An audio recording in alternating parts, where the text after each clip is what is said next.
या फिर आपका ELB हो गया। अभी आपका रिले और केबल, तो इसको भी अपन थोड़ा सा देखते हैं। ये एक्चुअल में इलेक्ट्रिकल डिवाइस है जिसमें स्विचिंग के लिए रिले काम में लेते हैं, और इस फील्ड के गियर को और सर्किट के बीच में ट्रांसमिशन मीडिया के रूप में अपन केबल काम में लेते हैं। तो पहले थोड़ा सा केबल देख लेते हैं, उसके बाद रिले पर आएंगे। केबल का छोटा सा पोर्शन है, फटाफट हो जाएगा, उसके बाद अपन केबल रिले पर आएंगे। तो एक्चुअल में PVC insulated, PVC seated armoured signalling cable का उपयोग अपन करते हैं। इसका स्पेसिफिकेशन RS-63 हो गया। देखो आर्मर्ड होती है क्योंकि ये आउटडोर में काम में ली जाती है। पीवीसी सीटेड, पीवीसी इंसुलेटेड कहलाती है। ये आपकी अनस्क्रीन्ड केबल होती है, स्क्रीन्ड नहीं होती। अनस्क्रीन्ड अपन काम में लेते हैं। अब यहाँ पर एक कोर जो होता है, यानी एक कंडक्टर के ऊपर जो पीवीसी का इंसुलेशन लगा, ये एक कोर कहलाता है। और एक केबल के अंदर नंबर ऑफ कोर जितने होते हैं वो उसका उतने कोर का वो केबल कहलाता है। नॉर्मली जो आज की डेट में काम में लेते हैं 2, 6, 12, 24, पहले बहुत सारे आते थे। आज की डेट में ये 4 ही केबल काम में लेते हैं। या तो 2 कोर का होगा, या 6 कोर होगा, या 12 या 24। इसके अलावा और कोई काम में नहीं लेते। शुरुआत में ये 3, 5, 7, 19, 30 बहुत तरह के केबल आते थे। अभी आज की डेट में ये स्टैंडर्ड हो गया। अब अपन ने केबल जो है मोस्टली जो मोटे तौर में जो बांटा वो 3 तरह का है, इंडोर, आउटडोर और पावर केबल। इंडोर जो केबल होती है इसमें आर्मरी नहीं होती है। इसमें ये जो है इंडोर केबल जो है इसमें आर्मरी नहीं होता। आउटडोर जो केबल है उसकी पहचान क्या है, उसमें आर्मरी होती है। आर्मरी का जो मेन जो पर्पज है वो मैकेनिकल स्ट्रेंथ प्रोवाइड करना है, क्योंकि आउटडोर की जो केबल है उसको अपन बाहर तो ले जा नहीं सकते, उसके केबल कटने के चांस ज्यादा रहेंगे। तो अंडरग्राउंड ट्रेंचिंग करके या नाली बना करके अंडरग्राउंड करके ले जाते हैं। तो अनइवन फोर्स की वजह से कॉपर जो होता है ना, इसमें क्या मैकेनिकल स्ट्रेंथ कम होता है। अगर फोर्स गिरेगा और सॉफ्ट रहा तो उस कॉपर कंडक्टर के टूटने के चांस बढ़ जाते हैं। उससे प्रोटेक्ट करने के लिए, जिसको बोलते हैं मैकेनिकल स्ट्रेंथ प्रोवाइड करना, उसके लिए आर्मरी का प्रयोग किया जाता है। आर्मरी का पहला प्रयोग तो ये हो गया। दूसरा, आर्मरी का जो है आरी एरिया के अंदर ये प्रोटेक्शन का काम भी करता है। आरी एरिया में प्रोटेक्शन का काम भी करता है। और एक तीसरा आपका आता है पावर केबल। पावर केबल का जो पर्पज है पावर सप्लाई को ले जाना, मिनिमम ड्रॉपेज के साथ फाइनल जो गियर है वहां तक पावर सप्लाई को ले जाना, तो उसके लिए पावर केबल का यूज किया जाता है।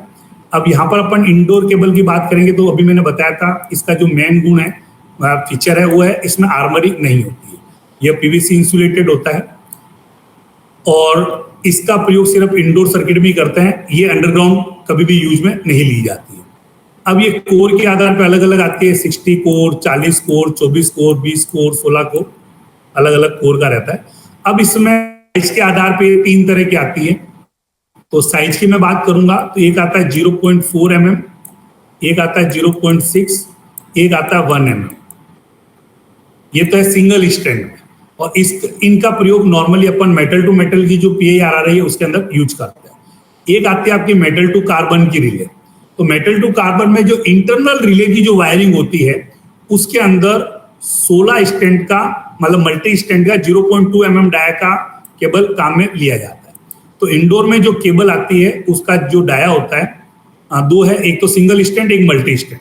तो मल्टी स्टैंड में जो आती है वो 16 स्टैंड रहेंगे। हर एक स्टैंड का जो डाया जो है वो 0.2 mm रहेगा और ये फ्लेक्सिबल वायर होता है। इसका उपयोग अपन मेटल टू कार्बन की जो रिले होती है उसकी रिले की खुद की वायरिंग जो होती है इंटरनल, उसके लिए इसका उपयोग किया जाता है। इसके अलावा जो ये मैंने बताया 0.4, 0.6 और 1, ये एक्चुअल में आपके मेटल टू मेटल की जो रिले उसमें काम आती है। अब यहाँ पर 0.4 जो है चाहे मेटल टू कार्बन की हो चाहे आपका मेटल टू मेटल हो, तो पैनल जो लगा आपका उसकी इंटरनल वायरिंग के अंदर 0.4 mm डाया का जो केबल आता है उसको काम में लेता है। 0.6 mm का जो डाया है ये मेटल टू मेटल की जो रिले आती है उसकी tag block to tag block या इंटरनल तो वायरिंग होके आती है। तो tag block to tag block जो वायरिंग रहती है वो 0.6 काम में ली जाती है नॉर्मली। और उस रिले रूम से पैनल का जो टैग ब्लॉक है उसमें भी 0.6 mm काम में लिया जाता है। अब आपका आता है हाई करंट के जो डिवाइस है, यानी पॉइंट मोटर की ऑपरेशन हो गई जिसमें करंट ज्यादा जाता है, वहां पे 1 mm का वायर काम में लिया जाता है। तो ये इसमें फर्क है। तो ये पूछा जाता है पैनल की इंटरनल वायरिंग में क्या है, 0.4 mm का सिंगल स्टैंड का वायर यूज किया जाता है। और फिर आपकी मेटल टू मेटल की जो इंटरनल रिले होती है, tag block to tag block और टैग ब्लॉक टू पैनल के टैग ब्लॉक तक 0.6 mm काम आता है। हाई करंट का जो सर्किट है उसमें 1 mm काम आता है। मेटल टू कार्बन की जो रिले है उसकी इंटरनल वायरिंग खुद की जो होती है उसके अंदर मल्टी स्टैंड का वायर यूज किया जाता है। ये 0.4, 0.6 और 1 mm ये सिंगल स्टैंड के वायर आते हैं। अब इसकी काउंटिंग जो है कलर कोड, उसमें देखो सीधा सीधा जो थंब रूल है, पहला कंडक्टर हमेशा ब्लू रहेगा, ये ध्यान रखें। और ये 10-10 के ग्रुपिंग में रहेगा, तो नॉर्मली लास्ट जो है वो वायलेट रहता है। तो खाली फर्स्ट पूछा जाता है, फर्स्ट आप याद रखें ब्लू। तो ये हो गया आपका, ये यहाँ पे इन्होंने बता रखा। फिर आपका आता है आउटडोर। आउटडोर जो है ये सिग्नलिंग केबल के नाम से आती है और इसके अंदर एक्चुअल में है क्रॉस सेक्शन आता है, क्रॉस सेक्शनल एरिया आता है। तो इसमें में लेते हैं 1.5, 2.5 और एक आता है 4 स्क्वायर mm। ये जो है क्रॉस सेक्शनल एरिया होता है, यानी ये आपका अभी जो मैंने बताया था वो आपका डायामीटर, इसका डायामीटर है। तो बाकी जो इंडोर की केबल जो आती है, टेलीकॉम की जो केबल आती है उसमें डायामीटर मेंशन रहता है। सिग्नलिंग की जो केबल होती है जो आउटडोर में काम में लेते हैं उसका क्रॉस सेक्शनल एरिया आता है, यानी उसका जो ये गोलाई जो दिखती है कंडक्टर की, इसका ये जो एरिया है वो अपना दिया रहता है 1.5 square mm, 2.5 square mm। Normally अपन जो काम में लेते हैं वो दो लेते हैं, 1.5 और 2.5। 4 स्क्वायर mm जो बड़े यार्ड होते हैं जहां पर पावर सप्लाई का ड्रॉपेज ज्यादा होता है वहां काम में लेते हैं, नॉर्मली अपन इसको काम में नहीं लेते। और ये जो केबल होती है ये आर्मर्ड केबल होती है, ये ध्यान रखना आपका, आर्मरी इसमें रहती है। और आर्मरी का मैंने आपको पर्पज जो बताया था, वो मेन पर्पज जो होता है वो होता है मैकेनिकल स्ट्रेंथ प्रोवाइड करना, मैकेनिकल स्ट्रेंथ प्रोवाइड करना।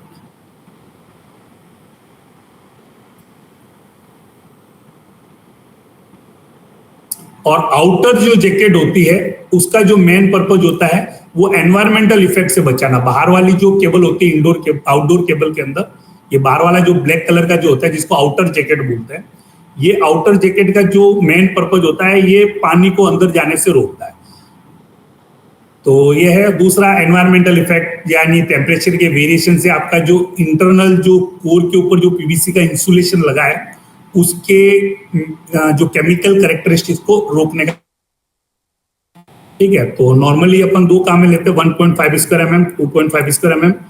तो 2.5 स्क्वायर mm जो केबल है ये नॉर्मली 2 कोर का केबल आता है और इसका प्रयोग अपन नॉर्मली जो करते हैं वो लोकेशन बॉक्स से टीएलजेबी तक की जो वायरिंग होती है, फीड एंड और रिले एंड, वहां पे इसका उपयोग किया जाता है। बाकी रिले रूम के सीटी रैक से फील्ड का जो लोकेशन बॉक्स है वहां पर 1.5 स्क्वायर mm का केबल काम में लेते हैं। अब ये केबल मैंने बताया था नंबर ऑफ कोर के आधार पर अलग कोर के नाम से जाना जाता है। तो यहाँ पर इन्होंने किताब में जो पुरानी प्रैक्टिस थी उसके हिसाब से दिया है 2, 6, 12। एक्चुअल में आज की डेट में अभी काम में नहीं लेते हैं, प्रैक्टिस में नहीं है, ये कोई पूछेगा नहीं। खाली आप ये देखें 2, 6, 12 और 24। इसमें खाली ये ध्यान देना है कि 6, 12, 24 में कलर कोडिंग काम में लेंगे। पहला जो केबल का जो कोर कलर रहेगा वो ब्लू रहेगा, लास्ट हमेशा येलो के साथ होगा, ये ध्यान रखना।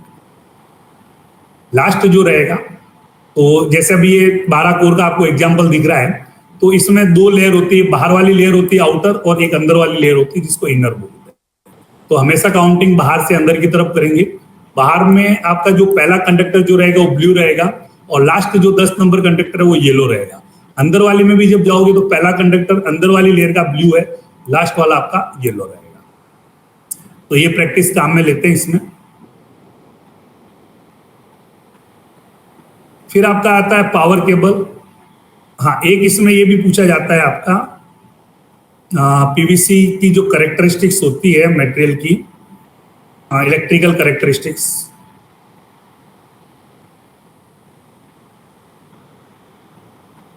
पीवीसी का जो इंसुलेशन है वो 1100 वोल्ट तक सस्टेन करना चाहिए। ये पीवीसी का जो केबल का इंसुलेशन है वो 1100 वोल्ट है एक्चुअल में, आप ये थोड़ा सा लिख लें। स्पेसिफिकेशन में दो लिखा है कि इसका रेजिस्टेंस मतलब इतना वो वोल्टेज सस्टेन कर सकता है।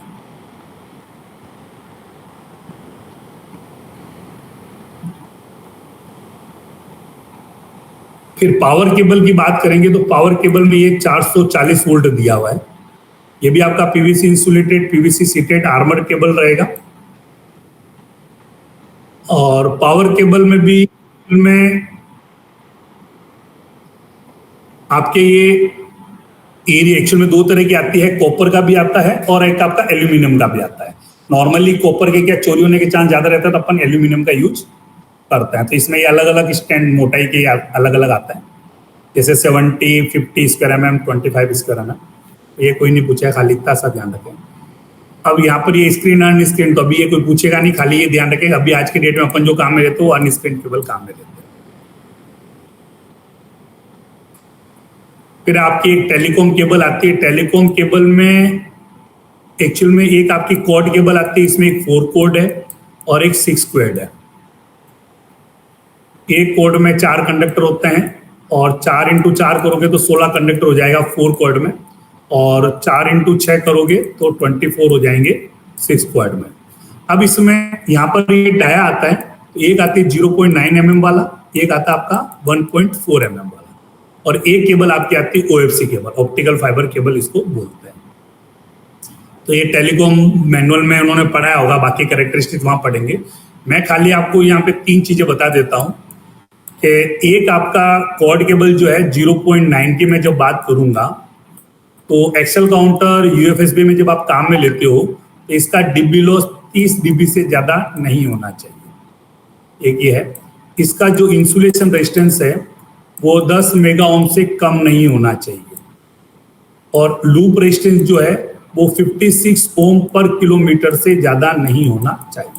कॉर्ड केबल में पर किलोमीटर जब पूछा जाता है लॉस, तो ये 1.2 dB पर किलोमीटर है, 0.9 का है ये। और ये जो चेक किया जाता है इसकी फ्रीक्वेंसी है 2.5 किलोहर्ट्ज पे।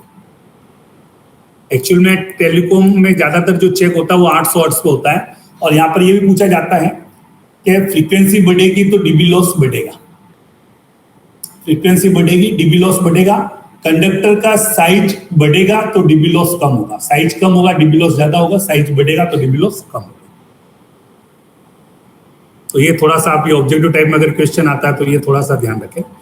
फिर केबल में एक और चीज आती है, आपके आरई एरिया में जब आप यूज करते हो तो लेइंग करने के दौरान आपको क्या ध्यान देना है।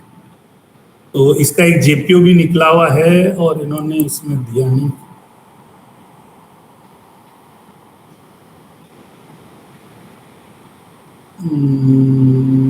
एक मिनट,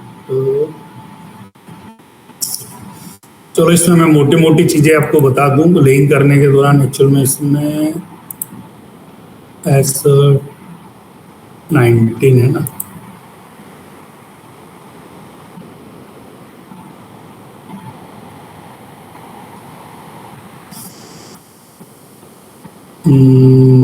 जेपीओ कहाँ गया इसका।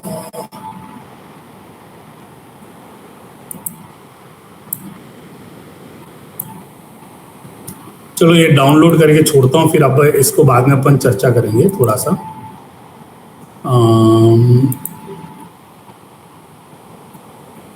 इसमें देखो आपको क्या ध्यान रखना है, एक तो केबल लेइंग करते हैं तो कुछ चीजें ध्यान रखनी होती है, और ऑब्जेक्टिव टाइप में आया भी है क्वेश्चन इसका। एक्चुअल में इस चैप्टर में यहाँ लिया नहीं, मैं थोड़ा सा यहाँ बताने की कोशिश करता हूँ। केबल की जो डेप्थ है रेल के फ्लैंज से जब मैं बात करूंगा बॉटम से, ये 1 मीटर से कम नहीं होना चाहिए। फिर इसकी आती है चौड़ाई, तो ये मिनिमम आपको दिया गया है। एक्चुअल में 0.8 से 1 मीटर लिखा जाता है अपने, और टेलीकॉम में 1 से 1.2 लिखा जाता है। टेलीकॉम केबल का जो डेप्थ है वो 1 से 1.2 मीटर है, और सिग्नलिंग का 0.8 से 1 मीटर है, तो अपन 1 मीटर करेंगे। और इसकी ये जो चौड़ाई दे रखी है वो 0.3 से कम नहीं होनी चाहिए। अब यहाँ पर जनरली अपन फील्ड में देखते हैं लोग ये काम में लेते हैं, एक्चुअल में नंबर ऑफ केबल बढ़ जाती है, वो डेप्थ कम हो जाएगी। तो यहाँ पर ये एक्चुअल में ये कहीं मेंशन नहीं है। अपना जो हाइट दे रखा है ये 0.8 से 1 मीटर, ये जो केबल डलने के बाद आपकी रेल जो ट्रेंच की जो डेप्थ आती है वो डलने के बाद की डेप्थ है, एक्चुअली इतना नीचे होना चाहिए। तो ये चौड़ाई बढ़ सकती है अगर नंबर ऑफ केबल ज्यादा है, आपको ये डेप्थ मेंटेन करना होता है। अगर कम केबल है तो 0.3 रहेगा। फिर केबल को जब भी क्रॉस करवाते हैं तो ये ध्यान रखना है कभी क्रॉसिंग के नीचे से क्रॉस नहीं करवाना होता है, केबल जब भी एक लाइन से दूसरी तरफ अगर मान लो ट्रैक क्रॉस करके जाना है तो पॉइंट एंड क्रॉसिंग के नीचे से इसको क्रॉस नहीं करवाते। दूसरा, जब भी क्रॉस करेंगे तो राइट एंगल साइज में करेंगे, राइट एंगल करेंगे इसको 90 डिग्री के साथ, और ट्रैक के बॉटम से ही हमेशा 1 मीटर से कम नहीं होना चाहिए। ट्रैक के बॉटम से जब भी क्रॉस करेंगे तो 1 मीटर से कम अलाउड नहीं है। बाकी ये रहेगा, केबल डालते समय ये ध्यान रखते हैं, नॉर्मली जो केबल है वो रेल की बाउंड्री जो रहती है आपकी उसके अंदर होनी चाहिए, रेल की बाउंड्री के बाहर केबल नहीं जाना चाहिए। और सिग्नलिंग केबल में जब अपन बात करेंगे तो एक ही ट्रेंच में अगर सारी केबल आ रही है तो ट्रैक के पास से जब अपन देखेंगे तो सबसे पहले टेलीकॉम केबल होती है, उसके बाद सिग्नलिंग की केबल होती है, उसके बाद आपका पावर केबल होता है। ये सीक्वेंस है। ये सीक्वेंस बनाने के पीछे पर्पज है, खाली केबल अगर मान लो एक ही केबल नाली में अगर कट जाती है तो उसको आसानी से आइडेंटिफाई कर सके कि कौन से किस विभाग की केबल है। तो सबसे पहले टेलीकॉम केबल आता है, उसके बाद सिग्नल का केबल आता है, फिर आपका पावर केबल आता है। पावर केबल में भी अगर लो टेंशन और हाई टेंशन है तो पहले लो टेंशन आएगा, उसके बाद में हाई टेंशन आएगा। आरई एरिया में जब केबल होती है तो आपका जो दोनों एंड की आर्मरी है वो अर्थ के साथ कनेक्ट होनी चाहिए। टेलीकॉम के अंदर जितनी भी केबल डलती है क्वाड केबल, और जब ओएफसी भी डालते हो तो ओएफसी के अंदर भी अपन क्या करते हैं, आर्मरी देते हैं, वो एक्चुअली में मैकेनिकल स्ट्रेंथ पर्पज के लिए दी जाती है और केबल के रूट को ट्रेस करने का भी काम करता है। जब ओएफसी के अंदर जो आर्मरी लगाते हैं या क्वाड केबल में तो कभी आपको रूट ट्रेस करना है तो केबल रूट ट्रेसर जब यूज करते हैं तो उस समय आर्मरी के अंदर अपन क्या करते हैं, एक सिग्नल भेजते हैं और उसको डिटेक्ट करते हैं, अपन उसके पाथ को फाइंड करने का काम करते हैं। उसमें भी इसका उपयोग किया जाता है। आरई एरिया में आर्मरी ग्राउंड के साथ होनी चाहिए और अर्थ की वैल्यू जो दी गई है वो टेलीकॉम के लिए एक्चुअल में पहले 5 ओम था, नहीं इलेक्ट्रिकल के लिए सॉरी अपना जो सिग्नलिंग है 5 ओम या 10 ओम से कम नहीं होना चाहिए। अभी एक्चुअल में आज की डेट में सब जगह ओएफसी लग गई है तो अर्थ की वैल्यू जो है वो आपकी टेलीकॉम सर्किट के लिए ओम से ज्यादा नहीं होनी चाहिए और सिग्नलिंग सर्किट के अंदर ये जो है वो आपका 10 ओम से ज्यादा नहीं होना चाहिए। लेकिन लोकेशन में साइड में अगर आपके जैसे एक्सेल काउंटर बीपीएससी आ रहे हैं तो वहां पर आपको उनके नॉर्म्स को फॉलो करना, उनके जो अर्थ की वैल्यू है वहां पर 1 ओम से ज्यादा नहीं होना चाहिए, ये आपको इंश्योर करना है। तो ये रहेगा आपका। और केबल ली जाती है तो जब आप किसी ब्रिज को क्रॉस करते हैं तो छोटा ब्रिज है तो वहां पे 3 से 5 मीटर केबल की कोयल रखी जाती है और बड़ा ब्रिज है तो वहां पर 6 से 8 मीटर की केबल को रखा जाता है। और केबल जब डालोगे तो जहां पर चोरी होने के चांस ज्यादा है वहां पर हर 10-10 मीटर के ऊपर क्या करते हैं, एंटी क्रिपिंग क्लैंप लगाया जाता है जो उसको जमीन के अंदर फिक्स करता है। और केबल जब भी डालोगे आप तो नीचे अगर सॉफ्ट बेड आ रहा है तो वहां पे उसको लाइट कंक्रीट किया जाता है, फिक्स किया जाता है। और केबल डालने के ऊपर बाद उसके ऊपर सैंड डालनी होती है 50 mm तक, और उसके ऊपर आपको क्या करना है, आरसीसी के ब्लॉक या जो हाफ राउंड जो होता है वो प्रोटेक्शन के लिए लगा करके उसके बाद बैक फिलिंग करनी होती है। केबल जब भी डाली जाती है उस समय ये एक आपका क्वेश्चन आया हुआ है, मिनिमम जेई या एसएससी लेवल का बंदा वहां पर होना चाहिए, इससे नीचे का बंदा केबल नहीं। केबल जब भी डालने जाओगे, केबल डालने से पहले केबल का बाहर ड्रम में ही टेस्ट किया जाएगा। केबल का ड्रम में टेस्ट होगा, अगर ओके है तो ही लेइंग की जाएगी। केबल जब ट्रेंचिंग की जाती है तो उसी दिन सेम डे के अंदर ट्रेंचिंग होने के केबल डलने के बाद उसी दिन उसकी नाली बंद हो जानी चाहिए, सेम डे। ट्रेंचिंग जब बेलास्ट के पास में करते हो तो उसकी जो मिट्टी निकलती है उसको हमेशा ऑपोजिट एंड में डालना होता है। और आरई एरिया में जब अपन देखेंगे तो जिधर आपका ट्रैक्शन का जो केबल जा रहा है इसका टीएसएस आरएसएस जिधर होता है तो केबल हमेशा आपको ऑपोजिट साइड में डालनी है, ये आपको इंश्योर करना है। ये कुछ चीजें हैं इसमें। फिर आपके इसमें ये भी है कि केबल की जो दूरी है, अगर 0 मिनिमम जो डिस्टेंस है, कोई भी आपका आरई का मास्ट या जो भी फिक्स स्ट्रक्चर आ रहा है जिसपे आपका ये केबल जुड़ा हुआ है या टीएसएस आता है उसका अर्थ आता है, तो वहां से इसकी मिनिमम दूरी अगर वो 0.5 मीटर से डेप्थ ज्यादा तो 3 मीटर से कम नहीं होना चाहिए, और मिनिमम आप जाओगे तो 1 मीटर तक जा सकते हो, 1 मीटर से कम नहीं होना चाहिए। और प्लेटफॉर्म पे जब रहोगे तो ये 5.5 है, उसके बाद आपका ये बाहर जाओगे तो ये एक्चुअल में रेलवे बाउंड्री के पास होना चाहिए। तो ये देखना है, मैं जेपीओ इसका आपका ग्रुप में शेयर कर दूंगा, तो एक बार आप इसको पढ़ लेना। तो ये कुछ चीजें थी केबल लेइंग करने के दौरान आपको क्या क्या ध्यान में रखना है। फिर आपका आता है रिले के ऊपर। रिले आपका क्या है, एक इलेक्ट्रिकल डिवाइस है जो स्विचिंग का काम करता है और एक सर्किट से दूसरे सर्किट में इंफॉर्मेशन को ट्रांसमिट करता है। एक सर्किट से दूसरे सर्किट में इंफॉर्मेशन को ट्रांसमिट करता है, इसलिए इसको रिले बोलते हैं। ये एक्चुअल में इलेक्ट्रिकल डिवाइस है और इसका उपयोग अपन इलेक्ट्रिकल इंटरलॉकिंग में करते हैं, इसलिए इसको अपन रिले यूज की जाती है, इसके लिए इसको रिले इंटरलॉकिंग के नाम से भी जाना जाता है। अब ये रिले कॉन्टेक्ट के आधार पे दो तरह की आती है। जब आपके दोनों कॉन्टेक्ट मेटल के होते हैं तो इसको मेटल टू मेटल कॉन्टेक्ट वाली रिले बोलते हैं। जब इसमें एक मेटल का कॉन्टेक्ट एक कार्बन का होता है, इसको मेटल टू कार्बन का कॉन्टेक्ट भी बोलते हैं। मेटल टू मेटल में जो जनरली अपन काम में लेते हैं वो सीमेंस की रिले होती है, जिसको फील्ड में अपन K50 के नाम से जानते हैं। और एक आपकी एबीबी मेक की रिले होती है, तो सीमेंस या एबीबी के नाम से इसको जाना जाता है। और ये जो रिले आती है दोनों ये ग्रुपिंग में आती है। तो इसमें सबसे फायदा क्या होता है, ग्रुप्स होते हैं तो ये प्री वायर्ड आता है, तो ये टेस्टिंग आप जरूरत नहीं होती है, या इसकी वायरिंग आपको फील्ड में कम करनी पड़ती है, जिसकी वजह से ड्राई सोल्डर या उसकी वजह से इसके फेलियर जो आता है वो कम आता है। मेटल टू कार्बन में क्या होता है, सारी वायरिंग साइड पे होती है, ये प्री वायर्ड नहीं आता। मतलब सिंपल भाषा में बोले तो मेटल टू मेटल जो है वो इसमें प्री वायर्ड आता है और मेटल टू कार्बन ये प्री वायर्ड नहीं आता है। ठीक है, तो इसको क्यू सीरीज की रिले के नाम से जानते हैं। आपका ये हो गया मोटा मोटा एक आइडिया। उसके बाद आपका इसमें ये सिंबल भी पूछे जाते हैं रिलेस के। तो यहाँ पर आपका जो है ये जो कांटेक्ट है मेटल टू कार्बन का फ्रंट कांटेक्ट है और ये मेटल टू कार्बन का आपका बैक कांटेक्ट है। ये एक्चुअल में सिंबल है मेटल टू कार्बन की रिले की कोइल का। ये जो बॉक्स बना R1 R2 लिखा है, इसका मतलब मेटल टू कार्बन की ये रिले है और उसकी ये कोइल है। फिर बॉक्स में एक तरफ जो लाइनिंग बनी हुई है इसको बोलते हैं स्लो टू रिलीज रिले, और एक तरफ आपका एक क्रॉस बना है इसको बोलते हैं स्लो टू पिकअप रिले। फिर एक आपकी आती है डबल कोइल की रिले, यहाँ पर QNN1, ये स्पेस सेविंग के नाम से बनाई जाती है। एक्चुअल में इसमें इनबिल्ट दो रिले होती है। जब R1 R2 को सप्लाई देते हो तो एक तरफ की रिले पिकअप होती है, R3 R4 को देते हो तो दूसरी तरफ की रिले पिकअप होती है। यानी अलग अलग कोइल को सप्लाई देने पर इसमें अलग अलग कॉन्टेक्ट मेक और ब्रेक होते हैं। और एक आपकी आती है लैच रिले। तो R1 R2 पे सप्लाई दोगे तो ये रिले पिकअप होगी और R3 R4 पे सप्लाई दोगे तो ये रिले ड्रॉप होगी। तो इसको पावर सेविंग रिले के नाम से भी जानते हैं। और जब आपके राइट साइड में ये AC सिग्नल का जो सिंबल दिया हुआ है और उसमें लाइट लगी है, लाइन लगी है, इसको AC इम्यूनाइज रिले के नाम से जानते हैं।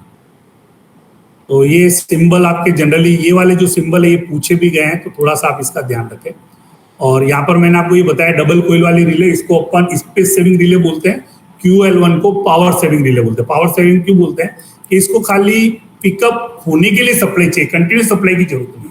एक बार पिकअप होगी उसके बाद इसको सप्लाई की जरूरत नहीं है, और उसके बाद ड्रॉप कराने जाओगे तब आपको सप्लाई की जरूरत पड़ेगी, इसलिए इसको पावर सेविंग रिले के नाम से भी जानते हैं। फिर यहाँ पे कुछ वर्ड सिंबल ये नॉमेनक्लेचर काम में लिया गया है। TSR इसको ट्रैक स्टिक रिले बोलते हैं। ये सब आपको PIRRI जिन्होंने पढ़ाया होगा बताया होगा, ट्रैक स्टिक रिले। फिर आपका UCR है रूट चेकिंग रिले। ये TSR रिले जो होती है एक्चुअल में ये वन सिग्नल वन मूवमेंट के लिए बनाई जाती है। ASR जो होती है अप्रोच स्टिक रिले कहलाती है, अप्रोच लॉकिंग के लिए बनाई जाती है। WR जो होती है पॉइंट की लॉकिंग रिले होती है, पॉइंट की लॉकिंग रिले। अब ये एक्चुअल में कहीं पे नॉर्मली पिकअप, कहीं पे नॉर्मल, तो ये एक्चुअल में डिपेंड करता है सर्किट कैसा है आपका। फिर आपका WNR और WRR ये पॉइंट की कंट्रोलिंग रिले कहलाती है, और NWKR RWKR ये आपके पॉइंट की इंडिकेशन रिले कहलाती है।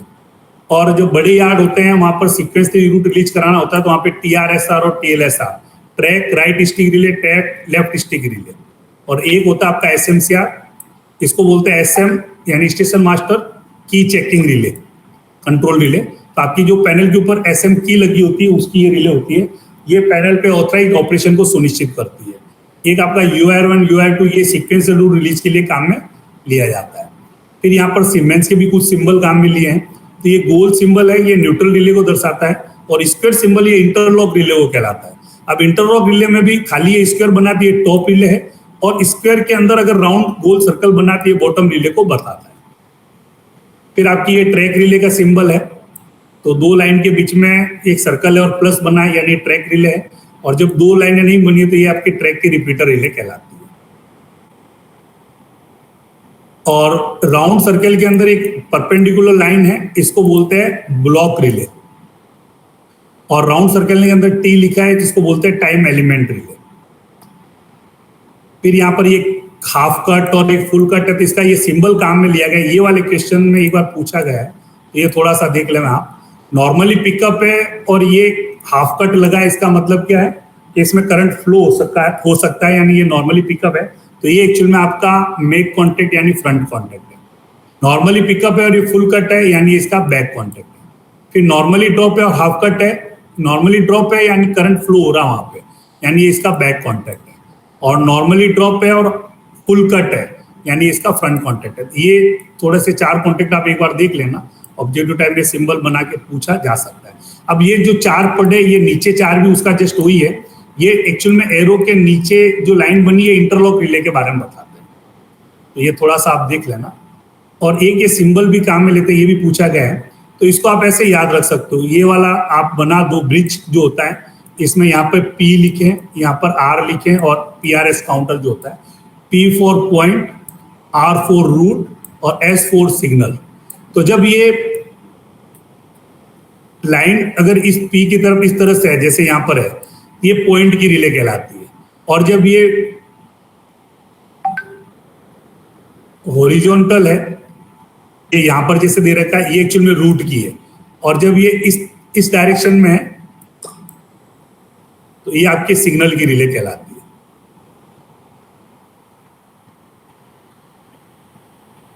ये एक्चुअल में इसमें गलत बना रखा है, ये देखो ऊपर ये और ये। तो एक्चुअल में आपको ऐसे याद रखना, इस तरह से एक बाउल शेप बनाओ और यहाँ पर P लिखो, यहाँ पर R लिखो। एग्जाम में रखने की जरूरत नहीं, PRS से आपको ये याद रह जाएगा।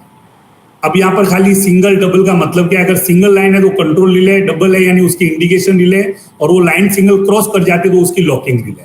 बस ये है, इसमें और कोई फर्क नहीं। अब यहाँ पर थोड़ा सा इन्होंने नॉमेनक्लेचर अलग काम में लिया है, जैसे GNR बटन की relay, GNCR button normal checking relay है, WNR पॉइंट की बटन रिले, WNCR पॉइंट की चेकिंग रिले। तो ये थोड़ा सा आप ये थोड़ा सा देख लेना आप लोग। मैं रिले पे क्या क्या चीजें पूछी गई है इसमें।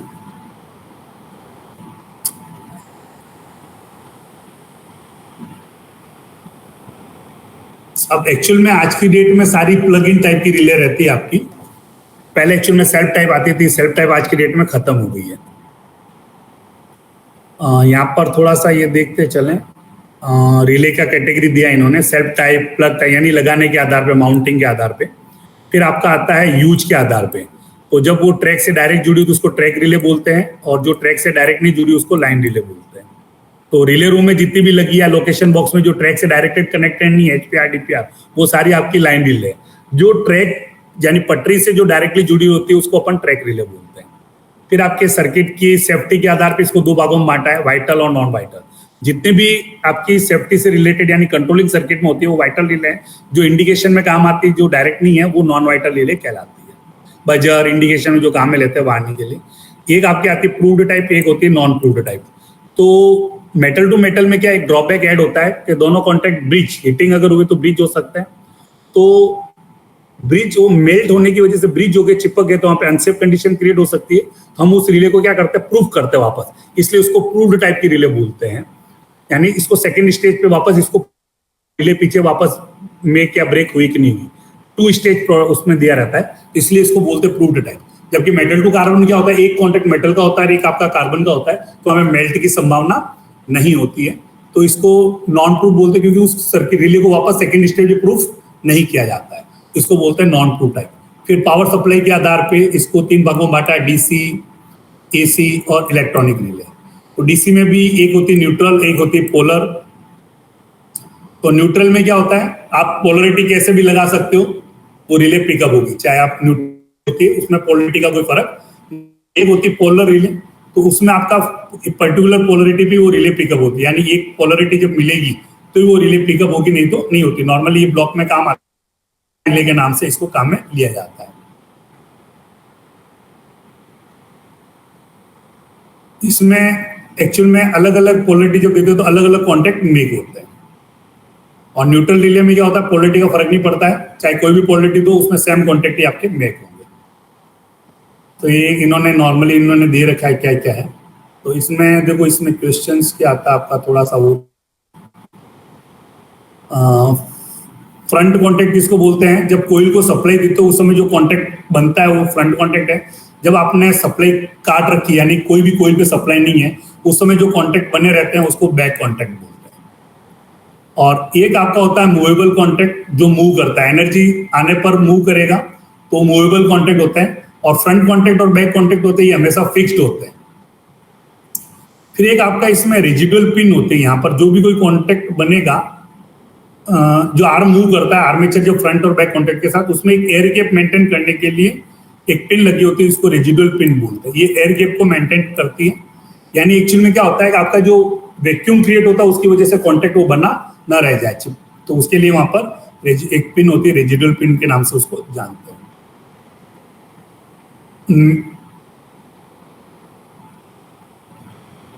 एक ये हो गया, सेल्फ वाइपिंग होती, क्लीनिंग आपकी रिले, जो भी डिजाइन इस तरह से किया जाता है, तो ये भी ऑब्जेक्टिव टाइप में पूछा जा सकता है। सेल्फ वाइपिंग या सेल्फ क्लीनिंग फीचर होता है उसमें।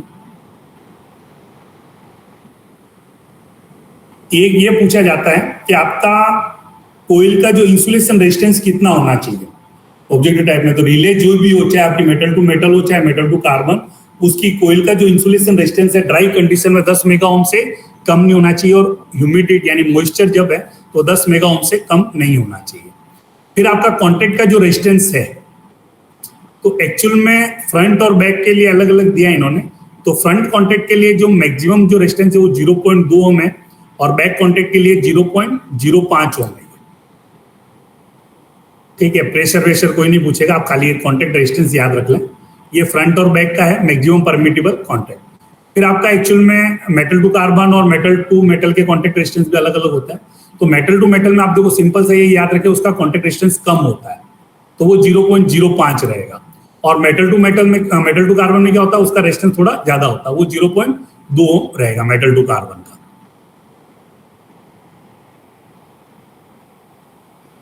ये स्विचिंग आपको कोई जनरली कोई पूछता नहीं है। फिर एक ये परसेंटेज रिलीज पूछा जाता है। तो मिनिमम परसेंटेज रिलीज जो लाइन डिले होती है वो 50% से कम नहीं होना चाहिए, और ट्रैक रिले के लिए 68% से कम नहीं होना चाहिए। तो ये थोड़ा सा आप याद रख लें।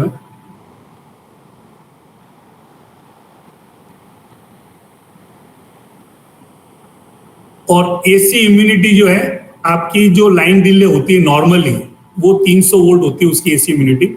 और ट्रैक की जो रिले होती है उसमें 3 तरह की ट्रैक रिले आपके पास है, तो इसमें ये अलग अलग आती है। एक आपका एसी इम्यूनिटी 50 वोल्ट है, एक आपका 80, सॉरी 2 है, 50 और 80। तो QT82 जो है उसकी एसी इम्यूनिटी 50 वोल्ट होता है। QB80 जो रिले है उसका जो एसी इम्यूनिटी है तो उसका पूछा जाता है, तो वो थोड़ा सा आप याद रख लें, 50 वोल्ट और 80 वोल्ट। फिर आपकी जो ट्रैक रिले जो होती है, एक्चुअल में कोडल लाइफ भी दे रखा है। तो कोडल लाइफ में एक्चुअल में ये रिले का कोडल लाइफ, स्पेशल टाइप की जितनी भी रिले है उनका कोडल लाइफ दिया हुआ है। ये नया लेटर आया तो उसमें आप थोड़ा सा ये ध्यान रख लें। आपकी जो ट्रैक रिले है QL1 QB7, ये स्पेशल टाइप की रिले कहलाती है। इनकी कोडल लाइफ होती है 10 साल। और ट्रैक रिले में ये भी है कि आप उसको विजुअली इंस्पेक्ट करके अगर वो लगता है प्रॉपर है तो आप इसको मैक्सिमम 12 साल तक काम में ले सकते हो।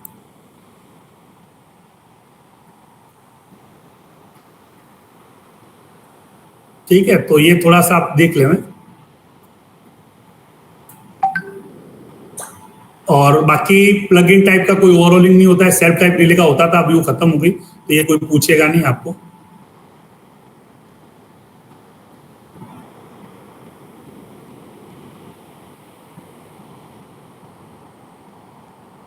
ये होती है, इसको बोलते हैं रेजिडुअल पिन। ये एक्चुअल में एयर गैप मेंटेन करता है। जो आपका आर्मेचर होता है, ये कोर होता है, यहाँ पर मैग्नेट है, जब सप्लाई देते हो तो ये फ्लक्स जनरेट होता है, यहाँ पर ये मैग्नेट बनता है, तो इस आर्मेचर को अपनी तरफ अट्रैक्ट करता है। तो ये रेजिडुअल पिन क्या करती है, यहाँ पर एयर गैप को मेंटेन करती है, जिसकी वजह से क्या है कि अगर वैक्यूम क्रिएट होगा तो ये दोनों चिपके हुए रह जाएंगे, तो जब इसको ड्रॉप होना नहीं होता है। फिर इसमें एक क्वेश्चन पूछा जाता है कि स्प्रिंग का क्या रोल है। एक मिनट यहाँ पर आता है। सबसे पहले अपन इसकी बात करेंगे नॉन प्रूव्ड टाइप में। तो नॉन प्रूव्ड टाइप में जो होती है क्यू सीरीज की रिले होती है, इसमें पी और क्यू दो आती थी पहले, आज की डेट में सारी क्यू सीरीज ही आती है और अलग अलग है, QN1, QNN1, QNN1। तो इसमें खाली ये ध्यान रखो, जो ए लिखा है वो AC इम्यूनाइज्ड है, ठीक है। इसका जो BR स्पेसिफिकेशन है वो 923 है और इलेक्ट्रिकल जो पैरामीटर है वो S23 और S34 के अंदर इसको चेक किया। और इसके अंदर अपन ये बात करेंगे, इसमें जो मेटल टू कार्बन के अंदर चाहे कोई भी रिले हो, आपके जो फिक्स्ड कांटेक्ट होते हैं फ्रंट और बैक दोनों फिक्स्ड होते हैं, और मूवेबल कांटेक्ट होता है वो आर्म वाला, मेटल वाला जो कांटेक्ट वो मूवेबल होता है, जो मूव करता है, जिसको आर्म कांटेक्ट बोलते हैं। और रिले की जो रेटेड लाइफ दी है वो आपका 10 लाख घंटे दी है नॉर्मली ऑपरेशन के आधार पर, तो ये ध्यान रखें। यहाँ पर देखो मोटा मोटा मैं बता देता हूँ, ये स्प्रिंग लगी है, इसको बोलते हैं पुशर स्प्रिंग।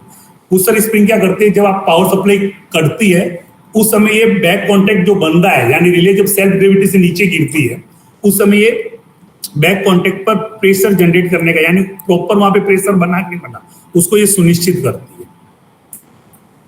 तो इसमें ये रहेगा, बाकी तो इसमें अंदर इतना डेप्थ में कोई पूछेगा नहीं, खाली ये है, ये जब आपकी सप्लाई जब डिस्कनेक्ट होती है तो बैक कांटेक्ट जो बन रहा है वो प्रॉपर प्रेशर से बन रहा है कि नहीं बन रहा, उसको ये सुनिश्चित करता है पुशर स्प्रिंग। अब इसमें ये आते हैं मेटल टू कार्बन में कौन से कांटेक्ट होते हैं।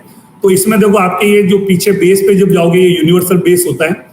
यूनिवर्सल बेस के ऊपर आप क्या करते हो, अलग अलग तरह की रिले लगाते हो, उसके ऊपर कोडिंग करने के लिए यहाँ पे कोडिंग पिन आती है, और ये कोडिंग पिन में दो तरह की है।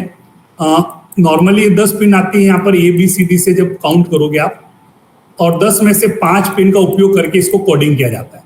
फिर ऊपर की तरफ 6 पिन अलग से आती है, वो स्पेशल रिले के लिए रहती है। तो स्पेशल पिन और ये नॉर्मल पिन का कॉम्बिनेशन भी 5 पिन का ही होता है। इसका उपयोग करके अपन यहाँ पे यूनिवर्सल बेस पे ये सुनिश्चित करते हैं वहां पर कौन सी रिले लगेगी। तो बेस यूनिवर्सल होता है और ये पिने ये सुनिश्चित करते हैं कि जिस कॉन्फ़िगरेशन की आपने वायरिंग की है वहां पर वही वायरिंग होती है, इसको बोलते हैं कोडिंग पिन। तो नॉर्मली ये 10 पिन का ग्रुप आता है, उसमें से 5 पिन से अपन कोडिंग करते हैं। तो कोडिंग के लिए कितनी पिन काम में लेंगे, 5 पिन काम में लेंगे। अब यहाँ पर जब देखेंगे तो ये जो टोटल मैक्सिमम जो कॉन्टेक्ट आते हैं मेटल टू कार्बन में, ये आपके आते हैं 16। इसमें ऊपर के जो 4 कॉन्टेक्ट हैं, ये 8, ये हमेशा फ्रंट कॉन्टेक्ट कहलाते हैं, और लेफ्ट के 2 और राइट के 2, यानी ये 4 कॉन्टेक्ट ये हमेशा बैक कॉन्टेक्ट होते हैं। और बीच के जो 4 कॉन्टेक्ट बचे, इसको इंटरचेंजेबल कॉन्टेक्ट के नाम से जाना जाता है। तो ये भी पूछा जाता है। तो ये फ्रंट कॉन्टेक्ट हो गए आपके A1, A2, A3, A4, B1, B2, B3, B4, C1, C2, C3, C4, D1, D2, ये सारे आपके फ्रंट कॉन्टेक्ट है। फिर आपके बैक कॉन्टेक्ट मैंने बताया था, आपके लेफ्ट साइड में ये जो रो दे रखी A और ये D, तो D56, A56, A78, D78, ये हमेशा बैक होंगे। इसके अलावा जो बच्चे वो सारे आपके बचे हुए, उनको इंटरचेंजेबल कॉन्टेक्ट के नाम से जानते हैं, जो आवश्यकता के अनुसार फ्रंट और बैक बनते हैं। फिर आपको ये जो मैं पिन बता रहा था, ये 2 A, B, C, D, E, F, G, H और J और K, I काम में नहीं लेते हैं। ये 10 पिन होती है नॉर्मल कोडिंग के लिए। और ऊपर आपको देखो L, M, N और X, Y, Z दिख रहा है, ये स्पेशल पिन के नाम से जानी जाती है। जो आपका जो स्पेशल टाइप की रिले, स्पेशल में कौन है, QL1 है, QBC है, QT है, उनकी कोडिंग के लिए इस पिन का और नीचे नॉर्मल पिन, इसका कॉम्बिनेशन काम में लिया जाता है। तो ये हो गया आपका, ये नॉर्मली रिले है। एक बार थोड़ा सा आप इसके पैरामीटर देख लेना। इसमें ये नॉर्मली आती है, इसका कोइल का रेजिस्टेंस 400 ओम होता है, ऑपरेटिंग करंट 60 मिली एम्पियर है, और पिकअप करंट जो है 19.2 है। यहाँ से पिकअप होगी, उससे नीचे जाती है ड्रॉप हो जाएगी। और पिकअप टाइम 150 मिली सेकेंड, ड्रॉप अवे 20 मिली सेकेंड। मिनिमम ड्रॉप अवे आपका 3.6 वोल्ट है। और इसका उपयोग सभी कंट्रोलिंग सर्किट नॉन आरई में करते हैं, और इंटरनल सर्किट जो आरई में है इसके अंदर इसका उपयोग किया जाता है। ये बेसिक रिले कहलाते हैं QN1। QNA1 ये एसी इम्यूनाइज्ड है, फर्क इसमें कुछ नहीं, एसी इम्यूनिटी। तो यहाँ पर क्या कर दिया अपन ने, आर्मेचर और कोर के बीच में कॉपर स्लग लगा दिया। ये भी पूछा जाता है कॉपर स्लग कहाँ लगता है, आर्मेचर और इसके बीच में लगता है। और इसका जो एसी इम्यूनिटी होता है वो 1000 वोल्ट होती है। बाकी सब सेम रहेगा, उसमें कोई चेंज नहीं है। मिनिमम जो 19.2 और वो सारा वही रहता है, बस आपका ऑपरेशन टाइम बढ़ जाता है थोड़ा QNA1 में। फिर आपकी आती है QS3, ये स्पेशल टाइप की रिले होती है 12 वोल्ट। एक्चुअल में ये शुरू में जब आपकी सेल्फ टाइप की रिले को हटा करके जब मेटल टू कार्बन किया था उसमें काम में ली जाती थी, बाकी स्पेशल कंडीशन में काम में लेते हैं। ये आपकी सेंसिटिव रिले कहलाती है। इसका 12 वोल्ट होता है, कोई नहीं इसको पूछेगा। इसका कोई रेजिस्टेंस 1000 ओम होता है, 4 फ्रंट 4 बैक वाली रिले आती है। ये पूछेंगे QB3, ये आपकी एक्चुअल में बायस्ड रिले होती है, ब्लॉक सर्किट में काम आती है। ये QBA3 आती है, वो एसी इम्यूनाइज्ड रहेगी। इसमें क्या होता है, एक्चुअल में ये परमानेंट मैग्नेट लग जाता है, बस ये ध्यान रखें। 12 वोल्ट की होती है, मिनिमम 60 मिली एम्पियर चाहिए, 4 फ्रंट 2 बैक वाली रिले होती है। और QABA1 है, ये आपकी एसी इम्यूनाइज्ड, तो इसमें कुछ नहीं है। यहाँ पर एक स्लग और लग गया इसके साथ, और कुछ नहीं। कोयल का रेजिस्टेंस 200 ओम, ये थोड़ा कॉन्फ़िगरेशन थोड़ा सा देख लेना, स्पेशल टाइप के देखना, ज्यादा कुछ जरूरत नहीं। फिर आपकी QBCA1,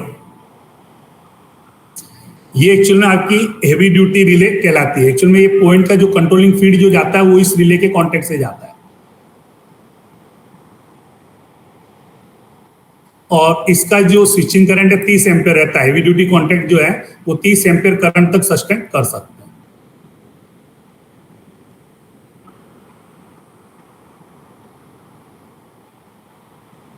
इसका भी जो एसी इम्यूनिटी है वो 1000 वोल्ट रहेगा। फिर QSPA1, ये स्पेशल टाइप की रिले कहलाती है। और ये QSPA1 एक्चुअल में आरई एरिया में जो ट्रैक की फर्स्ट रिपीटर होती है वो है। और या फिर आपके ब्लॉक के अंदर जब आप जो बनाते हो SR1 SR2, तो या तो 2 रिले बनाते हो या सिंगल रिले, इसका उपयोग करके ब्लॉक में इसको काम में ले जाता है। तो डबल लाइन ब्लॉक में इसका काम आता था। इसका जो टाइम डिले है वो 540 से 60, मतलब एक बार ये ड्रॉप होकर पिकअप होती है तो इतना ये टाइम डिले लेती है। इसको बोलते हैं QSPA1 टाइप की रिले। इसको ट्रैक की फर्स्ट रिपीटर रिले भी बोला जाता है। इसका जो पिकअप टाइम है वो ज्यादा होता है, 540 से 600 मिली सेकेंड। रिलीज टाइम भी इसका रहेगा 140 से 200। 24 वोल्ट पे काम करती है। ये जरूर याद रखें, 208 ये पूछा जाता है। इस रिले का कोयल का रेजिस्टेंस कम होता है। और एक इसका कॉन्टेक्ट कॉन्फ़िगरेशन 8 फ्रंट 4 बैक, और एसी इम्यूनिटी होती है 300 वोल्ट। ये 1000 की नहीं आती है, ये इंपॉर्टेंट है। QSPA1 पढ़ लेना, ये पूछा जाता है रैंडमली। QSPA1 QECX और एक आपकी QB3, ये रिले ही, और एक QTA2 यही पूछी जाती है, बाकी को कोई पूछता नहीं है। एक ये लैच रिले। लैच रिले में क्या करते हैं आपका, ये पावर सेविंग रिले के नाम से आती है। 24 वोल्ट, इसमें 2 कोयल होती है। रिवर्स कोयल का रेजिस्टेंस 145 होता है, रिलीज का 680 होता है। इसमें कॉन्टेक्ट कॉन्फ़िगरेशन 2 आते हैं, 11 फ्रंट 4 बैक, और एक आता है 8 फ्रंट 6 बैक। और ये रिले ब्लॉक में या मेटल टू कार्बन की जो रिले होती है वहां पे पावर सेविंग, यानी जो इंटरलॉकिंग में जहां पे भी आपका जब कोई मूवमेंट कॉन्फ्लिक्ट हो रहा है वहां पे इसका उपयोग किया जाता है। नॉर्मली ये ब्लॉक में काम आती है। इसमें R1 R2 पे जब सप्लाई देते हो तो रिले पिकअप होती है, R3 R4 पे सप्लाई देते हो तो ये रिले ड्रॉप होती है। तो यहाँ पर ये देखो टेबल बना रखी है इन्होंने Q सीरीज का, ये थोड़ा सा आप देख लेना। QN1 कोयल रेजिस्टेंस 400, QNA1 कॉन्फ़िगरेशन और इन्होंने दिया है, तो इसको आप देख लेना।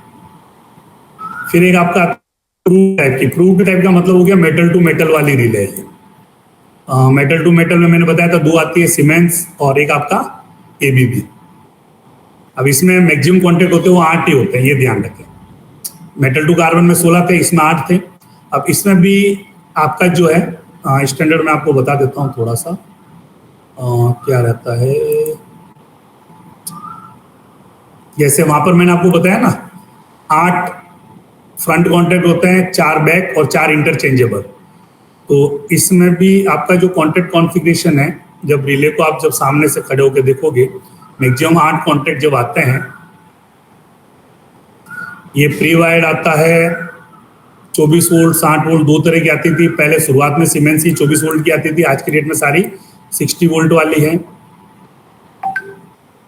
ऑपरेशन टाइम इसका कम होता है 100 मिली सेकेंड और 20 मिली सेकेंड। पिकअप होने में 100 मिली सेकेंड और रिलीज होने में 20 मिली सेकेंड लेती है।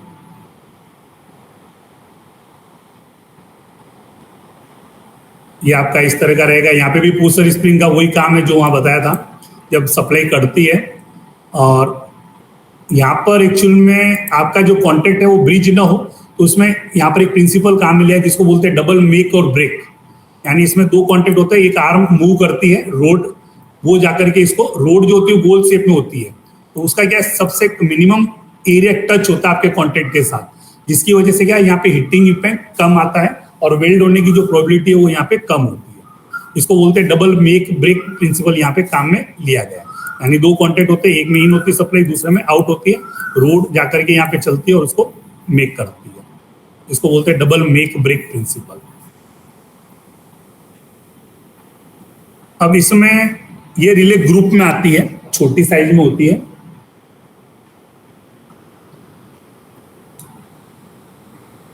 तो 3 ग्रुप है, मिनी ग्रुप और मेजर ग्रुप। और एक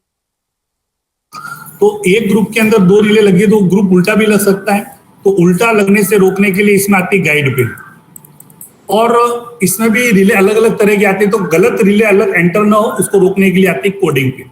ये ध्यान रखें, गाइड पिन होती है। गाइड पिन का काम होता है ग्रुप को उल्टा लगने से रोकना, और कोडिंग पिन का जो काम होता है गलत रिले को प्लग इन होने से रोकना। गलत मतलब क्या है, जैसे इसमें जो रिले आती है वो अलग अलग कॉन्फ़िगरेशन की आती है, मैंने बताया था मैक्सिमम 8 है। तो या तो 4 फ्रंट 4 बैक रहेगा, या 5 फ्रंट 3 बैक रहेगा, या 6 फ्रंट 2 बैक रहेगा। तो टोटल 8 कॉन्टेक्ट होते हैं इसमें। तो ये ग्रुप जैसे 4 फ्रंट 4 बैक में 5 फ्रंट 3 बैक की नहीं लग जाए, उसको रोकने के लिए होती है कोडिंग पिन। और एक ग्रुप के अंदर 2 रिले होती है, वो ग्रुप उल्टा ना लग जाए उसको रोकने के लिए होता है आपका गाइड पिन। ये ध्यान रखना आपको। फिर इसमें एक चीज आती है, ये रिले जो है, हाँ इसमें ये जो कॉन्टेक्ट है 8 होते हैं, तो ऊपर वाले जो कॉन्टेक्ट है ये 4, 2 12 3 13 हमेशा फ्रंट होता है, 5 15 हमेशा बैक होगा, 4 14 जो होता है ये इंटरचेंजेबल कॉन्टेक्ट कहलाते हैं। तो इसमें खाली अपन को यही पूछा जाएगा, इतना ही रहता है इसमें। ऑपरेशन टाइम इसमें कम होता है मेटल टू कार्बन के कंपैरिजन में। हाँ, अब ये रिले 3 तरह की बांटी इन्होंने। तो ये जो बांटी है ये रेजिडुअल पिन जो मैंने आपको बताया था, इसमें भी एक रेजिडुअल पिन आती है, वो आर्मेचर और जो होता है ना, तो उसके अंदर एयर गैप मेंटेन करने के लिए बनाई जाती है। तो वो रेजिडुअल पिन की साइज के आधार पे ये 3 तरह की होती है। रेजिडुअल पिन जो आता है उसकी साइज के आधार पे ये 3 तरह की होती है। तो एक रेजिडुअल पिन की मोटाई अगर 0.3 mm है तो ये आपकी ए टाइप कहलाती है। जब रेजिडुअल पिन की मोटाई 0.15 mm है तो ये बी टाइप कहलाता है, और रेजिडुअल पिन की मोटाई 0.45 mm है, ये ई टाइप कहलाता है। अब इसमें ए टाइप में क्या है, जितने भी आपकी neutral non AC immunise relay है और इंटरलॉक रिले है वो सब ए टाइप में आ जाएगी। फिर आपकी जितनी भी एसी इम्यूनाइज्ड है और डबल कोइल वाली और स्पेशल रिले और यू ईसीआर जो है वो बी टाइप में आती है। और आपका ऑन ईसीआर और ऑफ ईसीआर इसमें अलग आता था पहले, तो वो ई टाइप रिले कहलाती है। ऑन ईसीआर और ऑफ ईसीआर जो आती थी वो आपकी ई टाइप रिले में आती है। फिर आपकी मेटल टू मेटल में ग्रुप में 2 रिले इनबिल्ट आती है। तो यहाँ पर लेचिंग जो है वो मैकेनिकल लेचिंग है, एक लीवर के द्वारा देते हैं। और आपकी मेटल टू कार्बन में जो लेचिंग होता है वो आपका मैग्नेटिकल लेचिंग कहलाता है। ये एक ऑब्जेक्टिव टाइप में पूछा गया है। तो ये देखें, मैकेनिकल लेचिंग किसमें होता है, मेटल टू मेटल में। और मेटल टू कार्बन में जो लेचिंग होती है वो एक्चुअली लेचिंग का मतलब एक पावर सप्लाई खाली उसको ऑपरेट होने के लिए देना है, कंटिन्यूस सप्लाई की जरूरत नहीं। एक बार सप्लाई देती है उसके बाद वो उसी स्थिति में बनी रहती है, जब तक वापस उसको सप्लाई नहीं दोगे उसकी स्थिति चेंज नहीं होती है।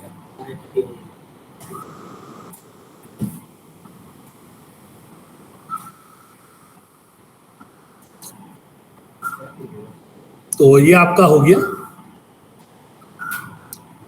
ये रिले 40 और वोल्ट मैंने बताई, आपका लेचिंग हो गया। एसी ह्यूमिडिटी इसकी जो रिले की आती है, ये एक्चुअल में 450 वोल्ट एसी रहती है मेटल टू मेटल में। अब इसमें एक न्यूट्रल आती है, एक इंटरलॉक रिले आती है।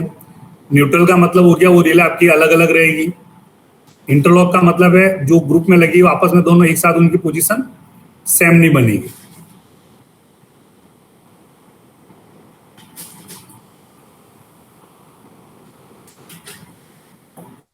तो इसमें ये पूछा जाता है आपका, एक ये थोड़ा सा आप देख लें, ईसीआर जो होती है उसका कोइल का रेजिस्टेंस 64 पॉइंट होता है 1, और ऑन ऑफ ईसीआर में जो कोइल रेजिस्टेंस है वो 83 ओम का होता है। आपकी एक रिले आती है इसमें 615 ओम की, इंटरलॉक जो रिले रहेगी उसका कोइल का रेजिस्टेंस 615 ओम रहेगा। और न्यूट्रल रिले जो है उसमें 6 फ्रंट 2 बैक का जो 1840 है, बाकी दो जो है उसका 1260 ओम रहता है। हाँ, एक इसमें ये भी पूछा जाता है यूईसीआर जो रिले खैर खत्म हो गया, 5 फ्रंट 1 बैक की होती है, और ईसीआर जो आती थी 3 फ्रंट 3 बैक की आती है। तो ये मेटल का हो गया आपका।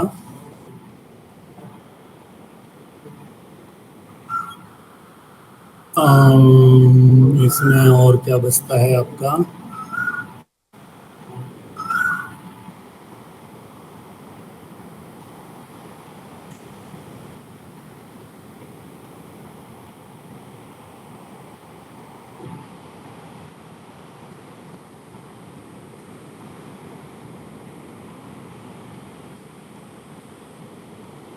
फिर आपकी ट्रैक रिले का ये पूछा जाता है, तो ये थोड़ा सा देख लें आप यहाँ पे। QTA2 नॉर्मली आज की डेट में काम में लेते हैं। ये एसी ह्यूमिनाइज रिले है, इसका जो पिकअप वोल्टेज है 1.4 वोल्ट रहता है, और इसका पिकअप करंट 140 मिली एम्पियर रहता है। और इसका जो कॉन्टेक्ट ये 9 ओम की रिले है, कॉन्टेक्ट नोटिफिकेशन। हाँ बोलिए बोलिए, कोई बोलना चाह रहा है?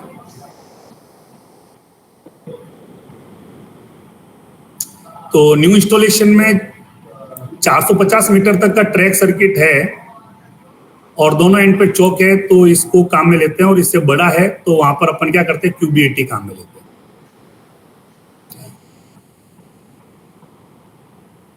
QB80 इसका पिकअप वोल्टेज 1.75 रहेगा, करंट 175 मिली एम्पियर है, और 2 फ्रंट 2 बैक कॉन्टेक्ट कॉन्फ़िगरेशन की आती है ये।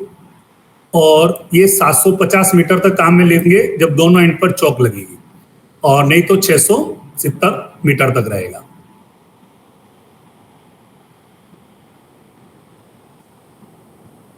तो ये QB80 का हो गया आपका।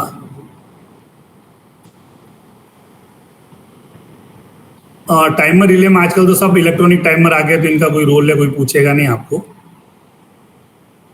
और उसके बाद आपका लैम्प प्रूविंग में ये जो है ना आपका ऑन ईसीआर ऑफ ईसीआर ना पढ़ के आप खाली QECX का पैरामीटर पढ़ लो। इसमें यूनिवर्सल जो ईसीआर जो आती है,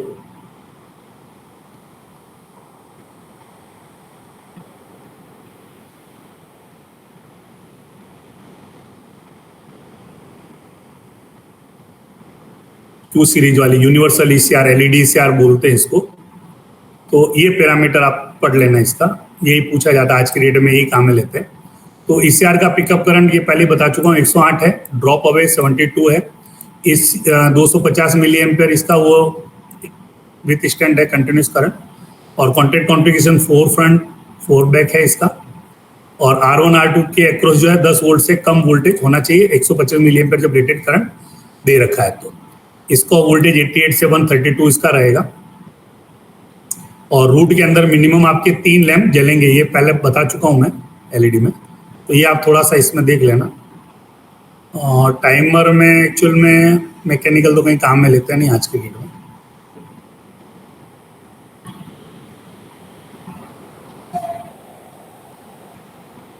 इलेक्ट्रॉनिक टाइमर वाली ही आती है।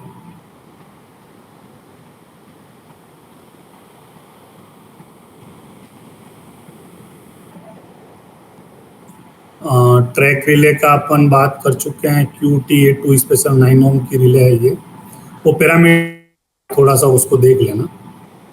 एसी ह्यूमिडिटी QTA2 की जो है 50 वोल्ट की 80 वोल्ट है, वो ध्यान रख लेना। क्यूबी का जो इम्यूनिटी है वो 80 वोल्ट रहेगा, 80 वोल्ट एसी।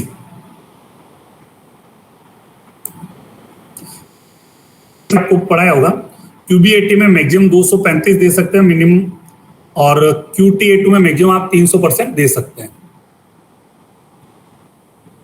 इससे ज्यादा वोल्टेज आपको नहीं देना है।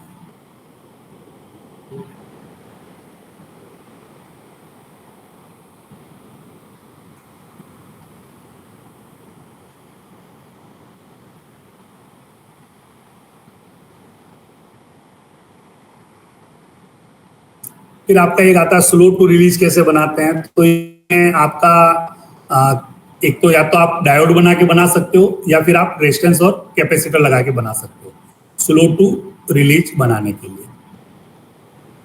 और स्लो टू पिकअप बनाने के लिए क्या करते हैं, सीरीज के अंदर अपन रेजिस्टेंस ऐड कर देते हैं और रिले के अक्रॉस एक कैपेसिटर लगा देते हैं। तो ये क्या, कैपेसिटर जब चार्ज नहीं होगा तब तो ये रिले पिकअप नहीं होगी, तो इसको बोलते हैं स्लो टू पिकअप।